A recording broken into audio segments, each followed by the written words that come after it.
Welcome to PolarisLive.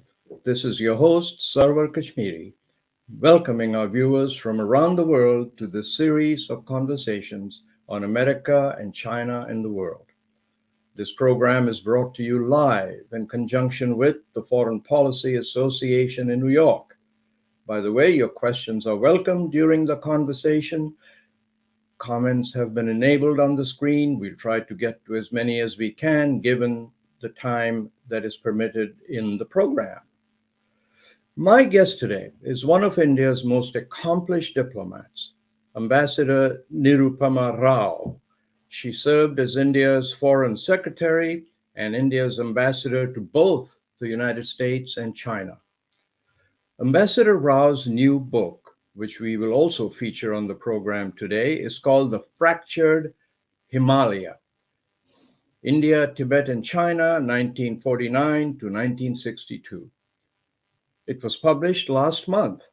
Britain's Guardian newspaper calls it deeply researched, scholarly, insightful, and convincing. She is, by the way, also a published poet. There was a time in the 1940s when independent India and the People's Republic of China called each other Hindi, Chini, Bhai, Bhai, brothers forever. They aimed to craft an independent policy together to provide an alternative to the Cold War. Today, 50,000 Indian troops face the People's Liberation Army in the Himalaya mountains in a deadly standoff. What happened? Can a military catastrophe be avoided?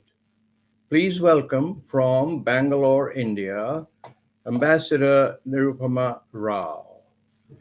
Namaste, Ambassador Rao. How are you and how is Bangalore today? Namaste, Sarwar. Very happy to be on your show. Bangalore is fine. We've been getting a little more rain than usual, but otherwise things are pretty okay. So you don't have the frost and the cold weather that we have in New Hampshire and New York? Not really. We have wonderful weather here. It's very, very temperate. Very temperate. Listen, we have so much to talk about, and I could have gone on with your introduction. Your accomplishments are in the Indian establishment and elsewhere legendary. But let me ask you, you've just written a book. Do you have it, by the way? I'd love to show the cover. Here we go. So it's called The Fractured Himalaya, which for Western ears is the Himalayas. The Fractured Himalaya, India, Tibet, and China, 49 to 62. So, and you should rush out and buy it. I have a feeling it's going to become the go-to book in diplomatic establishments around the world, seeing that China and India are in headlines almost daily. But let me ask you, Ambassador Rao, why 49 to 62 and not 49 to 2021? Yes, that's a valid question. Probably I will need to look at a couple of sequels to the book. But why I chose to focus on the 1949 to 1962 period was, firstly, this was a formative period in the relationship. You referred to the fact that we were two young nations, newly independent or liberated, as the Chinese would say, in the late 1940s. And it was a period of mutual discovery. It was a period of opening up of diplomatic relations between the two countries, the Republic of India and the People's Republic of China. It was a period when border problems came to the fore.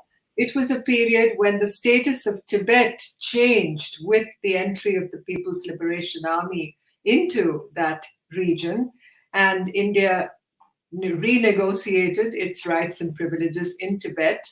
So all this was a very formative period. And then, of course, you had the conflict of 1962, a very seminal event in the relationship, which casts its shadow on interactions between the two countries till this day. In fact, we observe the 60th anniversary of the relationship next year in 2022.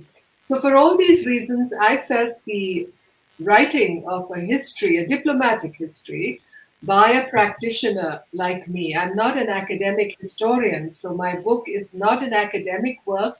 It's the recounting of a period as seen through the eyes of a diplomat practitioner. I felt that the public at large, even a lay audience, needs to be, in a way, enlightened about what happened in this period because that casts its shadow on the present relationship till this day. Thank you for that. And you said something that interested me. You said the status of Tibet changed uh, in that time. The status of Tibet changed. Right. A very diplomatic phrase, I thought, for instead of saying that China took over Tibet. Is that what you meant? Well, the entry of Chinese troops into Tibet, they literally had a walkover because, as you know, the theocratic establishment in Tibet, headed by the Dalai Lama, was in no position to take up arms against uh, the PLA, the People's Liberation Army, as they entered the Tibet region. So, as I said earlier, it was a literal walkover. Until 1950, 1951, Tibet had, in a sense, enjoyed de facto independence. You see, China was in turmoil. You know, there was a civil war on Indeed. between the Kuomintang and the Chinese Communist Party. And of course, you had the Japanese occupation of China also during those good part of that period. So China was embroiled in too many things for to be able to pay attention to what was happening in Tibet. So Tibet essentially was in a de facto independent state from 1911 to 1950-51. So that's what I meant by changing the status, because once the Chinese had always claimed Tibet, as you know, it was a very tenuous historic claim that they laid to Tibet, but be that as it may, that's what the histories say today. So when the Chinese entered Tibet, they were in a sense reclaiming, I put that in inverted commas, reclaiming what they felt was theirs. This strategic periphery, Tibet, Xinjiang also, they're all China's strategic peripheries. And the Chinese communists, once they came to power, made it a top priority in their nation's agenda to regain, again in inverted commas, control over these territories. And that's what happened in Tibet. And that changed the situation in Tibet, that virtually changed the status of Tibet. And India had to come to terms with these changed realities. Well, I find that very interesting because we seem to be replaying that movie in the South China Sea today. But I don't want to get to that right now. What I do want to ask you is at one point, I noticed in one of your conversations in the media, you called Tibet. If I remember correctly, Madam Ambassador, correct me if I'm wrong, Tibet, the Cinderella of India's diplomatic establishment. And I thought that was a deep, beautifully crafted phrase. And I think it has a bearing on what we face today somehow. But tell me what you meant by that. Well, I was essentially, that's not my phrase, I must be honest. It was framed, or it was phrased by A.J. Hopkinson, who was one of the political officers, the British political officers in Sikkim before independence. But he followed developments in Tibet, and the exact context in which he made that statement was, in fact, he was quoting Charles Bell, Hopkinson quoting Charles Bell as saying, Charles Bell was one of the political officers in Sikkim and covered Tibet also in the early 1900s. And he was, in many ways, he's referred to as the T.E. Lawrence of Tibet. T.E. Lawrence of Arabia. Charles Bell was a T.E. Lawrence figure when it came to Tibet.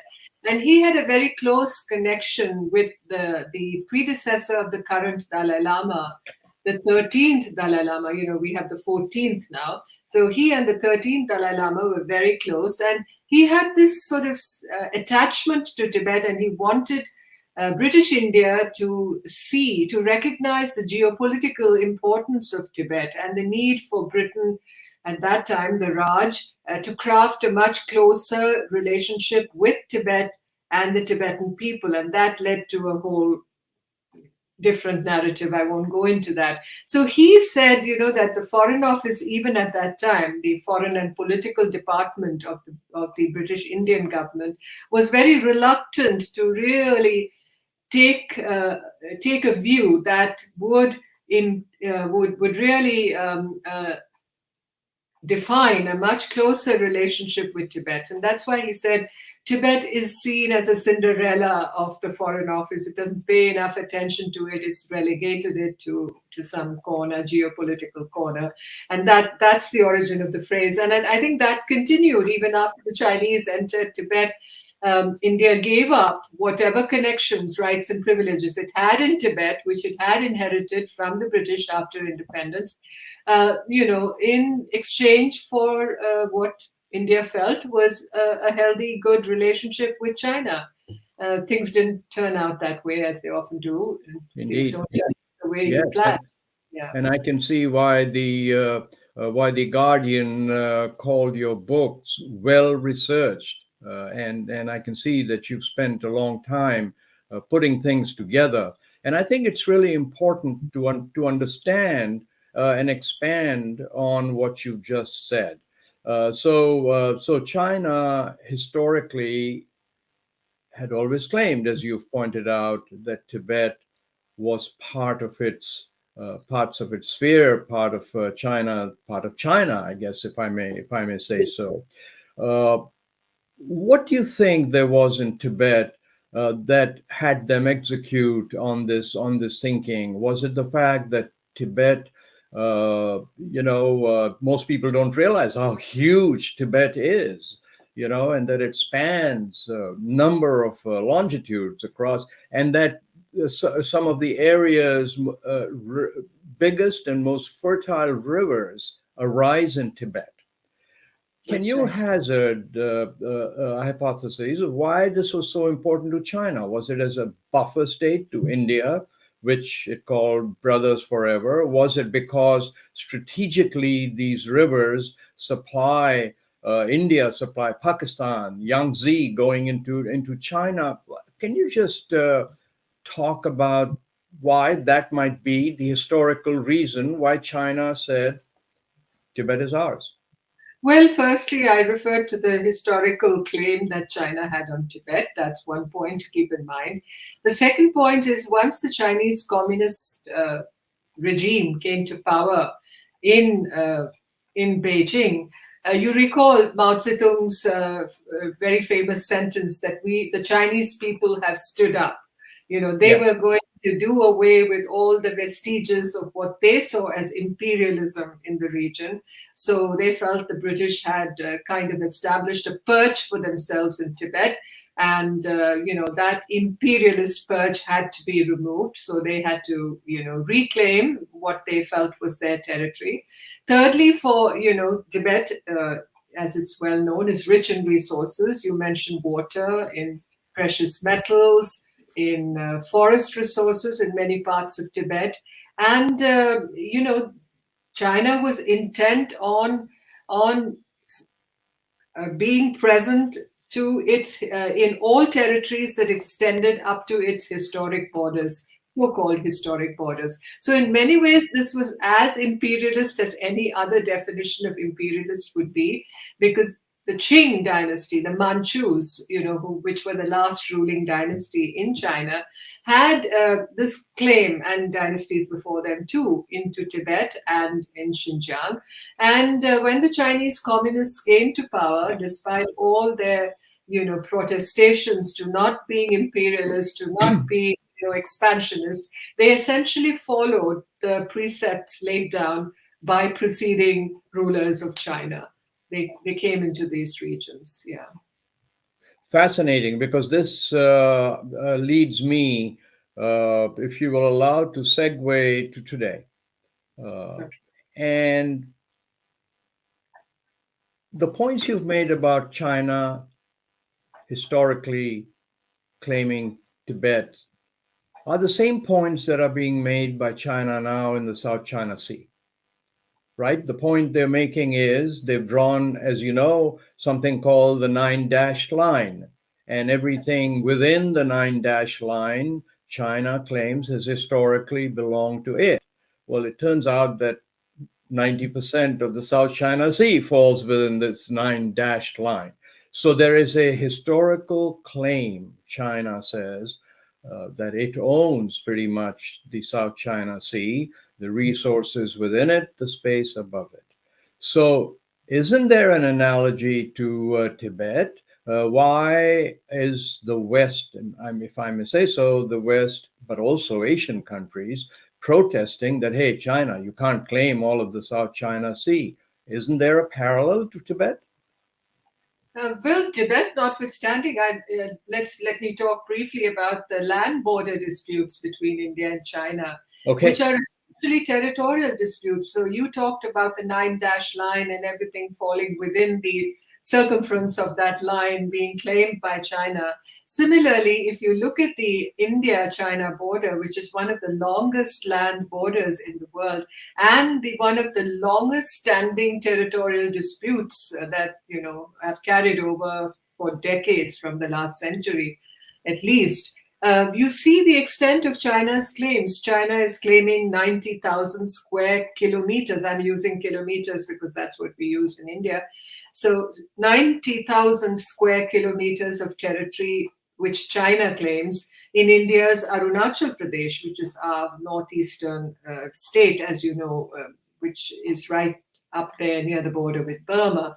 And similarly in Ladakh, China is in occupation of close to 40,000 square kilometers of Indian territory. And the standoff that we have along what we call the line of actual control between Chinese and Indian troops in eastern Ladakh today has seen China claiming even more territory, which is the reason for the standoff and the bloody clash last year in the Galwan Valley, which led to the death of 20 Indian soldiers and their commander.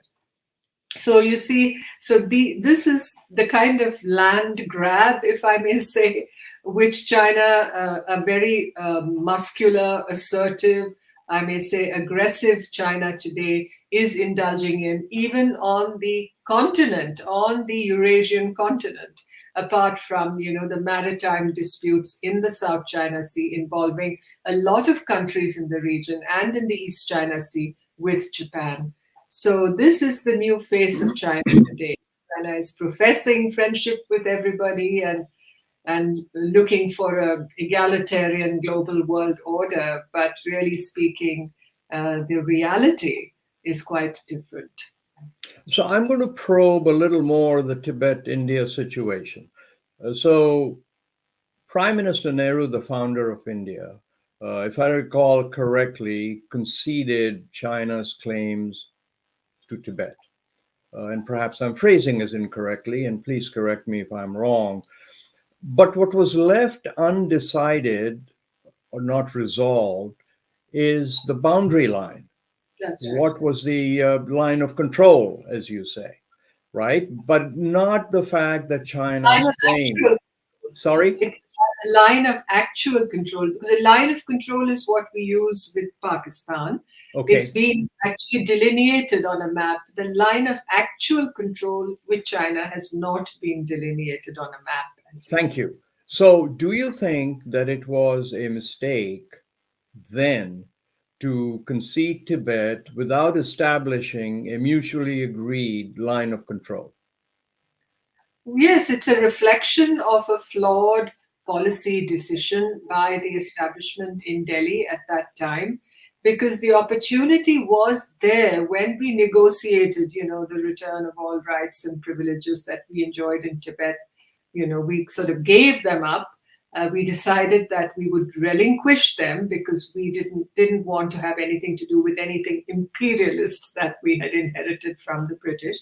But without paying attention and kind of glossing over the fact that since the Chinese had not raised the question of the boundary with us at any stage before that, they would continue to hold that position, and that India did not therefore, need to raise this issue in the talks with China, that we could just talk about the trade and other connections that we wanted retained in Tibet. We established a consulate general in Lhasa during this period in place of the political office that we had in Lhasa. So all that was put in place, but the question of the boundary was left unnegotiated, not discussed with the Chinese. The Chinese also followed a policy I would say, it was diplomacy by stealth, if I use that word.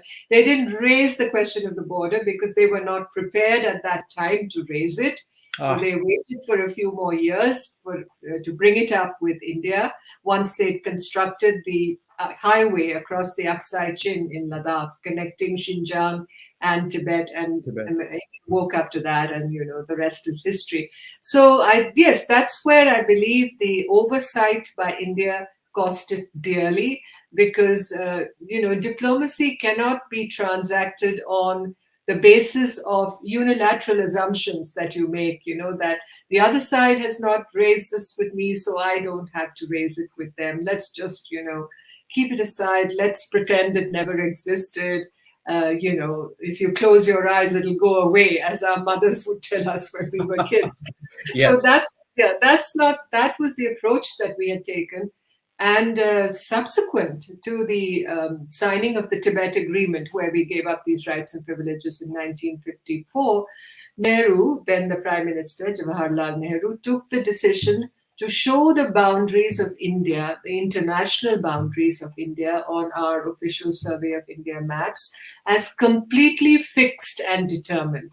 So, there are two sides to this. On the other hand, one side, we, proceeded on the assumption that, the Chinese were okay with these boundaries. They hadn't raised it with us. We didn't have to raise it with them. And we come home after signing the agreement and say, look, we are going to publish these maps which show our boundaries as fixed and determined. This is where they lie. These are not open to discussion with anybody. So that was the situation. So then let me ask you, today, America and China are at daggers drawn with the situation in the South China Sea. It is America's position that the 9-dash line, which claims almost all of the South China Sea for China, really doesn't have the kind of legal basis, and even not ostensibly the historical basis that China claims for it. So it seems to me that that America, in a way, is remedying some of the short-sightedness that you say existed in Indian foreign policy at that time, because of the amicable, brotherly relationship between the two.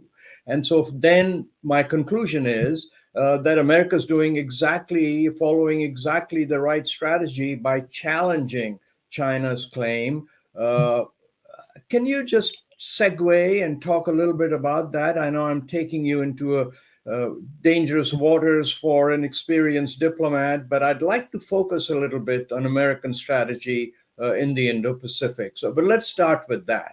Are we doing the right thing? Is America doing the right thing by challenging China, saying, hey, you can't do that? And by the way, I do wish that the United States would ratify the Law of the Seas Treaty, by which, these things are governed. Every major maritime nation has signed, ratified it, but not the US. But let's leave that aside for a moment, and let's focus on America and South China Sea.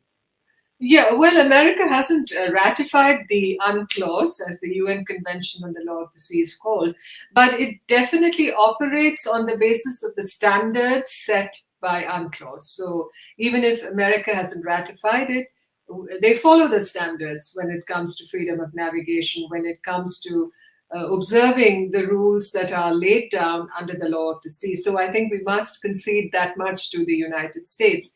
But where China is concerned, it may on paper say that, they follow these conventions and laws, but in practice, what you see in the South China Sea and the East China Sea, in the Western Indo-Pacific, is that China is flouting all the rules of international order. And that is where I believe the challenge from China lies, not only as far as the United States is concerned, it lies also where countries like India are concerned, where countries of Southeast Asia are concerned. Because if you look at that maritime environment, a good proportion of the world's trade passes through that region. And if you're going to have confrontation, if you're going to have conflict, if you're going to have the kind of standoff that you've seen that China, including even in the field of fisheries, forget just territorial disputes, the way China has been flexing its muscle in these areas is a cause for concern across the region. But I believe that as member countries of the Indo-Pacific region, our concern should be to avoid conflict to the maximum extent possible, because that is going to upend everything that is what works for the good of the region. But China today, with its rise, with its emergence, with its entry to superpower status, is vying for a number one position. That's where the challenge to the United States lies. And the policy of the Biden administration, which was outlined by Secretary of State Antony Blinken, was that the U.S., as many other countries, including India, would follow a three-pronged strategy vis-a-vis China. It would be collaborative, where the occasion arose. It would be competitive, where the need arises. And it would be adversarial if there was a challenge posed on the lines that flouted, these rules of an international order were concerned. So that's the situation. The situation is very fluid in the Indo-Pacific. There is cause for concern. And that is why organizations like the Quadrilateral Security Dialogue, the Quad, have gathered so much in strength and momentum over the last 3 to 4 years, as you well know, because this becomes a platform for like-minded democracies like India, like the United States, Japan, and Australia to come together and to work towards the establishment of that rule-based order that we're speaking of, and in order to safeguard areas like resilient supply chains, to look at critical and emergent technologies, to look at health with the fight against COVID-19, and to see where we can collaborate when it comes to counterterrorism, anti-piracy, issues like that. Do you think, Ambassador Rao, that in the United States, there is a general realization, understanding now, that unlike the Soviet Union, China is, as you've described it, a superpower, and it eyeball to eyeball with America, huge industrial country, large country. Do you think that realization has set in, that it makes no sense to not try to work with China, that the war would be suicidal, not just for the two countries, but probably the world with two nuclear armed, strong military? Do you think from your interaction with the American diplomats that, I want to preface this by saying that the entire, to my understanding, Washington-China establishment calls China almost an enemy. Do you think there's an understanding in America of China's strength and what kind of a country it is relative to what the Soviet Union used to be in the Cold War? Well, I think the relationship between China and the United States is, as you well know, very different from that which existed between the United States and the Soviet Union. It's true that the confrontation that existed, the nuclear scale, I'm talking of, confrontation that existed between the US and the Soviet Union was extremely high, the level of threat and confrontation. And there were many occasions during that period when, we were at the brink of such confrontation. But the United States and the Soviet Union worked on a regime of, dialogue and confidence building and de-escalation, especially of nuclear weapons, over the years. that is one part of that, what happened between those two countries. That is really not happening between the US and China at the moment. On Right. the contrary, between the US and China, there is a very intricate, very entangled series of relationships that exist, that have been built up over the last 50 years on a scale that never existed between China, the United States, and the Soviet Union. So, it's like comparing apples and oranges. These are very different sets of situations. So that's why today the level of challenge that or that the level of confrontation or the adversarial relationship that has suddenly become, the reality of our times between Right. China and the United States is so much more, seems so much more difficult to address, because what you do about the trade relationships, what you do about the economic relationships, how do you decouple today? You can't decouple overnight. But there is certainly now a realization that not only in the military sphere, not only when it comes to what is happening in the Indo-Pacific, but in the field of technology, particularly in science and technology, that is where I think the race is becoming so intense, and where the rivalries are so pronounced, where the competition stares you in the face today. And that is really the new theater of confrontation. I think technology becomes the new theater of confrontation.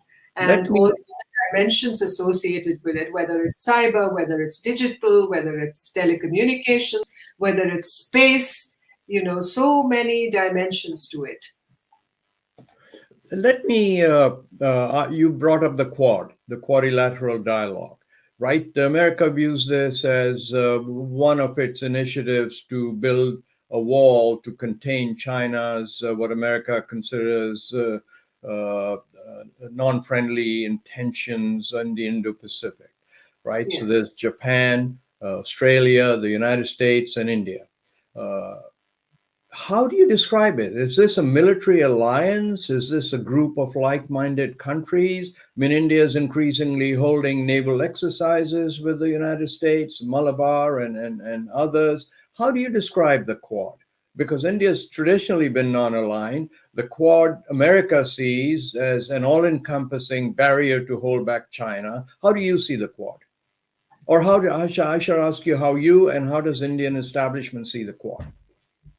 Well, the Indian establishment has grown much closer to the Quad, especially since the confrontation with China boiled over in 2020. So there's much less hesitation about pronouncing the alignment that is seen so clearly between India, the United States, Japan, and Australia. But it's not a military alliance. I wouldn't define it as a military alliance. It is a quadrilateral security dialogue that today looks at strategic issues in the Indo-Pacific. They're looking at technology, they're looking at human security, they're looking at freedom of navigation. So the military exercises that you mentioned are not Quad exercises so much as the Malabar exercises. I wouldn't define them as Quad exercises. They predate the Quad, as you know. It's just that the Australians and before then the Japanese have come in to participate in these exercises in the Arabian Sea, in the Bay of Bengal, and in the South China Sea. So the Malabar exercises are one dimension of the very close security relationship that is evolving between India and the United States, and these are outgrowths of that. Really, the enlargement of the Malabar exercises. So the Quad is a coalition, I would say, literally of the willing, and we are in that organization. I wouldn't even call it an organization. We are in that grouping that is increasingly looking at all the challenges that we face in the Indo-Pacific today and seeing how we can develop a rule-based architecture for the region. So it's not a military alliance, but the Chinese seem to be extremely flustered by it. Their insecurity is very pronounced when they talk about the Quad. They like to, dismiss it, but their concerns run much deeper, I think, and so that's a measure of their insecurity, really. Thank you They for feel that. And that leads me to, sorry, I interrupted you. Go ahead, please. so as far as the Chinese are concerned, they see Quad as an encirclement, but that doesn't explain the true nature of Quad. And you don't believe it is, and you don't believe that that's what it should be. I don't believe that the Quad is an encirclement of China. Okay. I do regard the Quad as a very important grouping that has come into being, that is growing in strength and substance because of the challenge posed by China in the region. There's no doubt about that. The four countries may not take the name of China when they meet and when they discuss the areas of their cooperation, but certainly the catalyst, let me say, for the Quad has been really all the missteps and the moves made by China in the region that are a cause for concern for all of us. So, Madam Ambassador, we have about 3-4 minutes left because I know you have another engagement, and I wonder if you have, can you just compress the thought?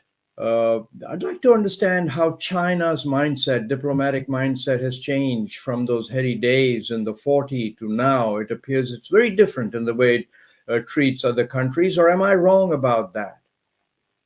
I think the Chinese always had this dream of greatness. I mean, they felt that, something like the manifest destiny that the Americans would speak of at one stage in their history. So the Chinese have this sense also of destiny, of being destined for greatness. And I think that was something that they nurtured from the very establishment of the People's Republic, the Chinese People's Republic in 1949. It is true that in the early years of their nationhood, China was very preoccupied with its own internal problems and was finding a way to enter the global stage.